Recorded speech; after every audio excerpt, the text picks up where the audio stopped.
Welcome to Politicos. మనతో పాటు BJP MLA Payal Shankar so వారితో మాట్లాడే ప్రయత్నం చేద్దాం. అన్న బట్టి విక్రమార్క గారు మాట్లాడుకుంటూ వేముల రోహిత్ హత్య కేసులో కీలక పాత్ర పోసినటువంటి వ్యక్తిని బీజేపీ అధ్యక్షుడు చేయడాన్ని మేము ఖండిస్తున్నామని చెప్తున్నారు. ఎట్లా చూస్తారు దీన్ని? ఇప్పుడు బట్టి విక్రమార్క గారు తెలిసినటువంటి వ్యక్తి, అన్నీ తెలిసి ఆ రకంగా మాటలు మాట్లాడడం అనేది ముందు మంచిది కాదు. వేముల రోహిత్ విషయం సంవత్సరం తర్వాత, జడ్జిమెంట్లు వచ్చినటువంటి సంవత్సరం తర్వాత ఈరోజు కాంగ్రెస్ పార్టీ నిధులకి లేచిందని అనుమానం కలుగుతూ ఉన్నది. స్పష్టంగా కోర్టులు పేర్కొన్నాయి, జడ్జిమెంట్లు వచ్చినాయి. ఎక్కడా కూడా భారతీయ జనతా పార్టీకి కానీ మా అధ్యక్షునికి కానీ సంబంధం లేదని అన్ని విషయాలు కూలంకషంగా జడ్జిమెంట్లో పేర్కొన్నారు. ఈరోజు బట్టి విక్రమార్క గారు కేవలం రాజకీయంగా భారతీయ జనతా పార్టీని ఏదన్నా బ్లేమ్ చేయొచ్చేమో, ఏదైనా అడ్వాంటేజ్ తీసుకోవచ్చేమో ఒక ఆలోచనతో ఆ రకంగా మాట్లాడుతూ ఉన్నారు. ఈ రాష్ట్ర ప్రజలందరికీ వాస్తవ విషయాలు తెలుసు. అంటే బీసీ ప్రజలకు మేమే న్యాయం చేసామని చెప్పి కూడా వాళ్ళు సంబరాలు చేసుకుంటా ఉన్నారు. ఎట్లా చూస్తారు దీన్ని? ఏం న్యాయం చేసిండ్రు బీసీ ప్రజలకు? కామారెడ్డిలో ఇస్తానన్నటువంటి సంవత్సరానికి 20,000 కోట్ల రూపాయలు బీసీ సప్లా నిధులు కేటాయించిండ్రా?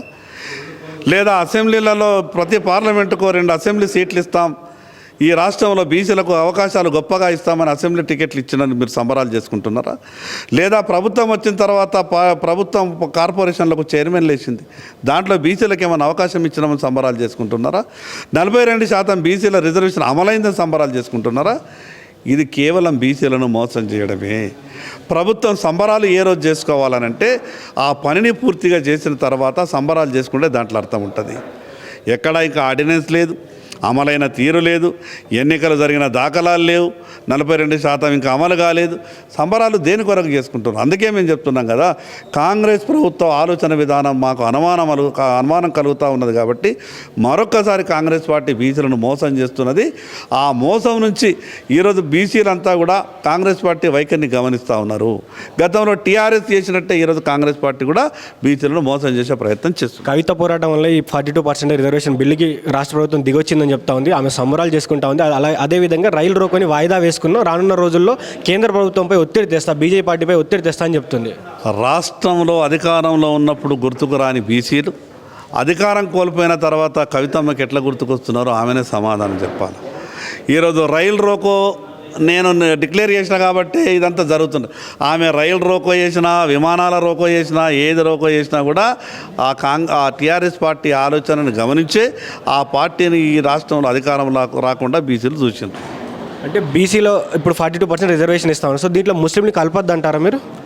అరే, బీసీలకు ఉన్నటువంటి హక్కుల్ని మిగతా వాళ్ళకి ఇస్తామంటే బీసీలు ఎట్లా ఒప్పుకుంటారు? ఇప్పటికే 62% ఉన్నటువంటి బీసీల సంఖ్య తగ్గించారు. మళ్ళీ ఉన్నటువంటి ఈ సంఖ్యలో కూడా మిగతా వాళ్ళని చొప్పిస్తామంటే మేము ఎట్లా ఒప్పుకుంటాం? రేపు మున్సిపాలిటీలలో, గ్రామ పంచాయతీలలో, ఈ హైదరాబాద్ నగర శివార్లలో జరిగేటటువంటి ఎన్నికలలో బీసీలకు రావాల్సిన హక్కును మిగతా వాళ్ళకి ఇస్తామంటే మేము ఎట్లా ఒప్పుకుంటాం? అందుకే ఎవరి హక్కు వాళ్ళది. మాకున్నటువంటి హక్కును మిగతా వాళ్ళకి ఇవ్వడానికి ఈ ప్రభుత్వానికి ఎవరు ఇచ్చారు అధికారం?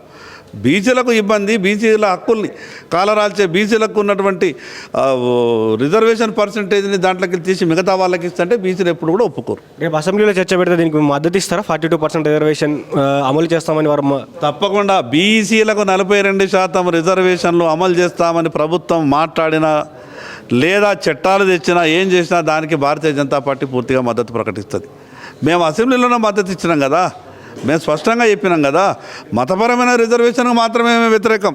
బీసీలకు 42 కాదు, వాస్తవంగా ఈ రాష్ట్రంలో 60% ఉన్నారు. 60% రావాలని డిమాండ్ చేసిన party Bharatiya Janata party. Please subscribe to the channel and download the Politicos app from the links in the description.